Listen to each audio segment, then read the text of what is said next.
ፈጣሪ ነው ወይስ የፈጣሪን ፍጡር ለማጥፋት የመጣ ሌላ ክፉ ፍጡር ነው? አላህ የሚባለው ፈጣሪ ነው ወይስ ፍጡር ነው? ፈጣሪ ከሆነ የራሱን ፍጡር ለምን ይገላል?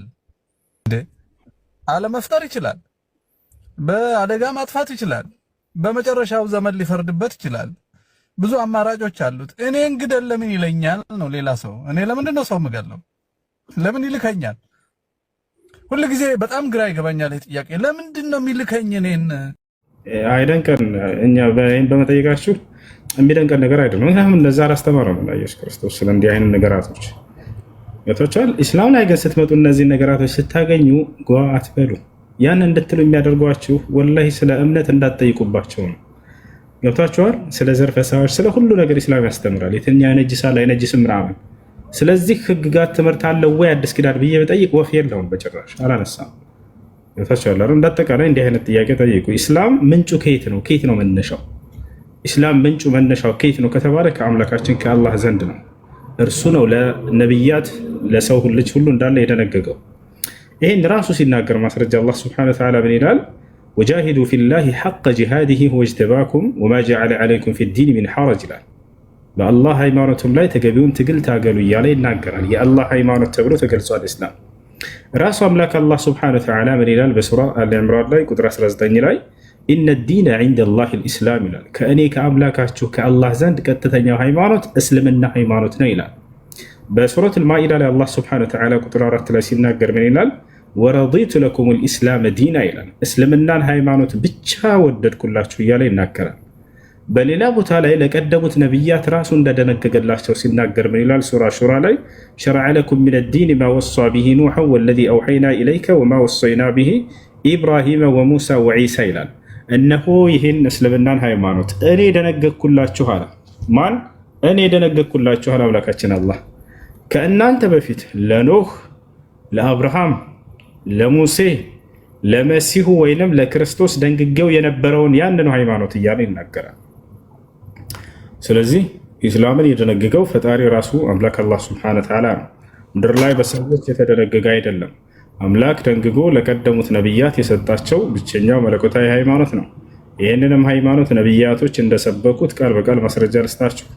ለምሳሌ ያዕቆብ ምን አለ?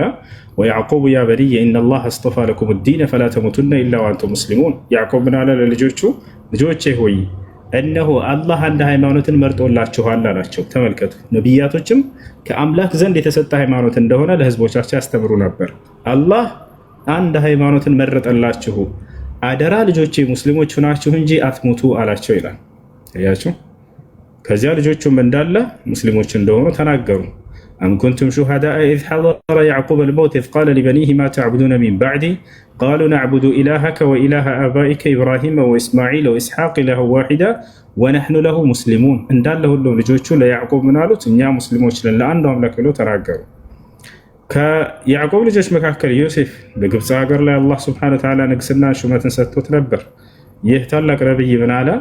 ተወፈኒ ሙስሊመን ወአልሒቅኒ ቢሷሊሒን አለ። አደራ አምላክ ያላህ ሙስሊም አድርገህ ግደለኝ አለ ይላል። ልክ እንዲሁ እነ ሙሴ፣ እነ ሰለሞን፣ እነ ሎጥ ሁላቸውም ሐዋርያቶችም ሳይቀሩ ቃል በቃል እኛ ሙስሊሞች ነን ብለው የተናገሩበት ቦታ ታገኛላቸው ማለት ነው። ስለዚህ ኢስላም ምንጩ ከማን ነው ከተባለ ከአምላካችን ከአላህ ነው።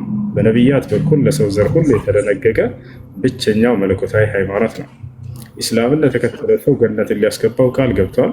ከኢስላም ውጭ ሌላን ሃይማኖት የተከተለ ሰው ገሃነም ሊያስገባው ወስኗል። ለዚህ ማስረጃ አላህ በሱረቱ አሊ ዕምራን ላይ ሲናገር ምን ይላል? ወመን የብተጊ ገይረ ልእስላሚ ዲናን ፈለን ዩቅበለ ሚንሁ ወሁወ ፊል አኺረቲ ሚነል ኻሲሪን አለ። ከእስልምና ውጭ ሌላን ሃይማኖት የፈለገ ሰው ያ ሃይማኖቱ ከኔ ዘንድ ተቀባይነት የለውም ነገ አለ። እንዲሁም የትንሣኤ ቀን ከከሳሪዎቹ ከገሃነም ሰዎች ይሆናል አለ። ሙስሊም ለሆነስ አለዚነ አመኑ ቢአያቲና ወካኑ ሙስሊሚን እድኹሉል ጀና አለ። እነዚያ ሙስሊም የሆኑትን ገነትን ግቡ ነው የምላቸው እያለ ይናገራል። ነቢዩ ሰለላሁ ዐለይሂ ወሰለም ሲናገሩ ምን አሉ? አልጀነቱ ላ የድኹሉሃ ኢላ ነፍሱ ሙስሊማ፣ ገነትን ሙስሊም ነፍስ እንጂ ሌላ ማንም ሰው አይገባባትም ከወዲሁ ወቁ ሰዎች እያሉ ተናግረዋል፣ አድርሰዋል። አላ ሀል በለግት አላሁመ ፈሽሀድ አሉ። አዋጅ አድርሻለሁ አምላክ ያላህ ሆይ መስክር እያሉ ተናግረዋል። ይህን ይመስላል።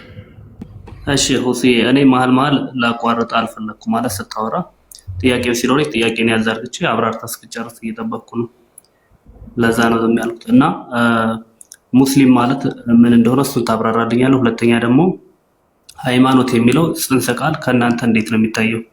ሙስሊምስ ተተርጉሞ ምንድን ነው ማለት እኔ በሚገባኝ በፈታልኝ ከዛ አንፃር ከዛም ሙስሊም ማለት ታዛዥ ማለት ነው። ለማን? ለአንዱ አምላክ ታዛዥ ማለት ነው። አምላኩን የሚታዘዝ እና እርሱን በብቸኝነት የሚገዛ ሙስሊም ተብሎ ይገለጻል። ወነሕኑ ለሁ ሙስሊሙን አሉ የያዕቁብ ልጆች እኛ ለአንዱ አምላክ ታዛዦች ነን አሉ። ሙሴ ለህዝቦቹ ምን አላቸው? ወቃለ ሙሳ ሊቀውሚሂ ኢንኩንቱም አመንቱም ቢላህ ፈዐለይሂ ተወከሉ ኢንኩንቱም ሙስሊሚን አላቸው። ህዝቦች ሆይ በአንድ በአላህ የምታምኑ እንደሆናችሁና ለእርሱ ብቻ ታዛዦች ወይም ሙስሊሞች እንደሆናችሁ በእርሱ ላይ ተመኩ አላቸው ይላል። ስለዚህ ሙስሊም ማለት ያ ነው። አንድና ብቸኛ ለሆነው አምላክ ታዛዥ የሆነ እርሱን በብቸኝነት የሚገዛ ማለት ነው ሙስሊም ማለት። ኢስላም ብሎ ማለት ለዚያ ለአንዱ አምላክ ታዛዥ መሆን ማለት ነው። አልኢስቲስላሙ ሊላህ ለአላህ ታዛዥ መሆን። ያ የሚታዘዘው አካል ደግሞ ምን ተብሎ ይጠራል? ሙስሊም ተብሎ ይጠራል ማለት ነው። እሺ ሃይማኖት የሚለውን እሱንም አብራራልኝና ሌላ አንድ ጥያቄ ጠይቄ ሰዓትን አልወስድም። ሃይማኖት አምላክ በነቢያት በኩል እንድናምንበት ዘንድ የመረጠውና የደነገገው የሆነ መንገድ ማለት ነው። ያም ዲን ተብሎ ይጠራል።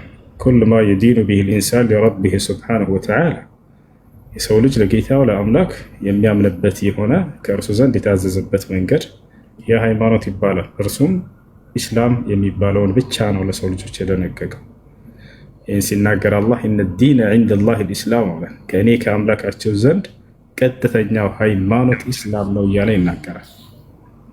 እሺ አንድ ጥያቄ ደግሞ አላህ ለምሳሌ እኔ አምላክ ነኝ አሊያም ደግሞ አምላክ እንደሆነ ቃል በቃል አላህ ተብሎ አምላክ ተብሎ ቃል በቃል አለ ማለት የለም ሲሉኝ ሌላ ልጆች ስለሰማሁ ብታሳየኝ ደስ ይለኛል። መዝገብ ይዣለሁ እጽፋለሁ። ያለው ምዕራፍ 20 ቁጥር 14 ላይ አላህ ሱብሓነሁ ወተዓላ ይናገራል። እዚያ ላይ ስንት? ምዕራፍ 20 ቁጥር 14 ምን መጽሐፍ ላይ? ሱራ ጣሃ ምዕራፍ 20 ቁጥር 14 ላይ እኔ አላህ ነኝ፣ ከእኔ በስተቀር ሌላ ማንም አምላክ የለም፣ እኔንም በብቸኝነት ተገዛኝ እያለ ይናገራል። እሺ ቴንኪው። በቃ ከአንተ ሀሳብ ላይ ምንም ማለት አልፈልግም። አንተም እንድጠይቀኝ ለ5 ደቂቃ ያክል ወይ ለ10 ደቂቃ ያክል ሰጥቻለሁ። ጠይቀኝ። በቃ ይህንኑ መልሰን እንጠይቅ፣ ሌላ አይደለም። ቀጥታ የጠየቀውን ጥያቄ አንደኛ ስለ ሃይማኖት፣ ሁለተኛ ደግሞ አምላክ አምልኩኝ ብሏል ወይ የሚለውን እንቀጥል። እሺ በመጽሐፍ ቅዱስ ላይ እግዚአብሔር ክርስቲያን ሆኖ ብሎ ያዘዘ በመጽሐፍ ቅዱስ ላይ እግዚአብሔር ክርስቲያን ሆኖ ብሎ ያዘዘበት ጥቅስ አለ? በቆሮንቶስ ምዕራፍ 1 ላይ የቆሮንቶስ ቤተክርስቲያን ሐዋርያት ሥራ ላይ አለ። እግዚአብሔር የተጠመቁን ክርስቲያን ሆኑ ይላል። እግዚአብሔር ክርስቲያን ሆኖ ብሎ ያዘዘበት ቦታ አለ መጽሐፍ ቅዱስ ላይ? ሆኖ ቃል በቃል ነው። ልክ ለምሳሌ በቁርአን ላይ አደራ ሙስሊም ያዘዘን ሃይማኖቱን ራሱ ደንግጎ እንደሰጠን ይታለና ልክ እንዲሁ ክርስቲያን ሆኖ ብሎ ያዘዘበት ቦታ አለ በነቢያት በኩል። ኦኬ ቃል በቃል ከሆነ የለም፣ ግን ሲጠመቁ ክርስቲያን እንደሆኑ አለ በሐዋርያት ሥራ ላይ ማለት ነው። ነቢያቶች ከክርስቶስ በፊት በርካታ ነቢያት እነዚያ ነቢያት ህዝቦቻቸውን ክርስቲያን ሆኑ ብለው አዘው ያውቃሉ? ያ ክርስቲያን ማለት የኛ ጋር ይፋታል እንዳልኩ መምሰል ክርስቶስን መምሰል ማለት ነው። እንደ ሃይማኖት ደረጃ ማለት ነው። ክርስቶስን ስለመከተል ሳይሆን አሁን ነብዩ መሐመድ አስተምሮት ነው። በእኛ ሲፈታ አስተምሮት ማለት ነው።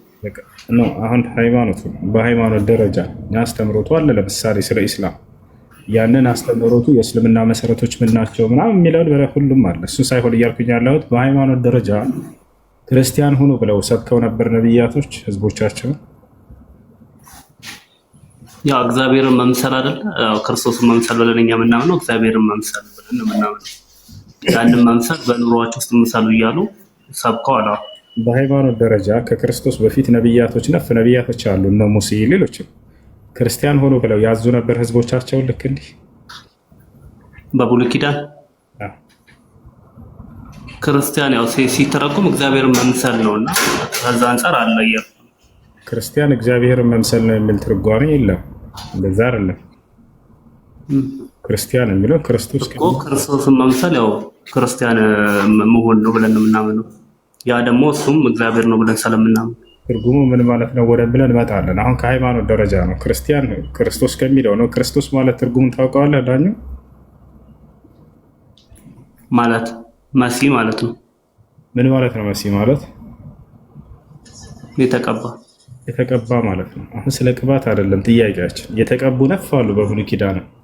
ያ ሳይሆን ክርስቲያን የሚለው በሃይማኖት ደረጃ ነብያቶች ተጠቅመውታል ወይ? እኛ ክርስቲያን ነን ብለው ተናገሩ? ቃል በቃል ከሆነ እኮ የለም አልኩ። የለም።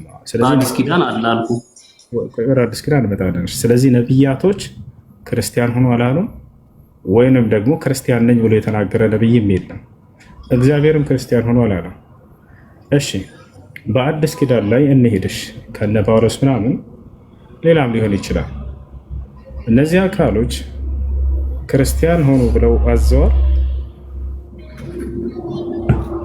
በቆሮንቶስ ሐዋርያት ሥራ ላይ የተጠመቁም ክርስቲያኖች ሆኑ ይላል። እሺ ክርስቲያኖች ሆኑ። አመጣጡ እንዴት ነው? ክርስቲያን የሚለው ስያሜ አመጣጡ እንዴት ነው? ክርስቲያን ሆኑ ሳይሆን አሁን ከትእዛዝ አንፃር ለክርስቶስ ኢየሱስ ከተሰጠው ስም የተወሰደ ነው። በስጉ ቃል ክርስቲያን የሚለውን ስያሜ የሰየማቸው ወይንም ይህን ስም የሰጣቸው ማን ነበር? አምላክም አይደለም ነብያትም አይደሉም። ይህን ተስማምተናል። ማን ነው ግን ይህን ስም ያወጣው ክርስቲያን የሚለውን ለመጀመሪያ ጊዜ እንደ መጽሐፍ ቅዱስ? ክርስቶስ ነው። ሰው ክርስቶስ እኔ ትሁት ነኝና እናንተም ትሁታኖች ካለው አንጻር ነው። እኔ መምህር ነኝ ስለሚል አይደለም። ከዛ አንጻር ለመጀመሪያ ጊዜ ይህ ስም የተሰየመው መቼ እንደሆነ ላሳይ። የሐዋርያት ሥራ ምዕራፍ 11 ቁጥር 26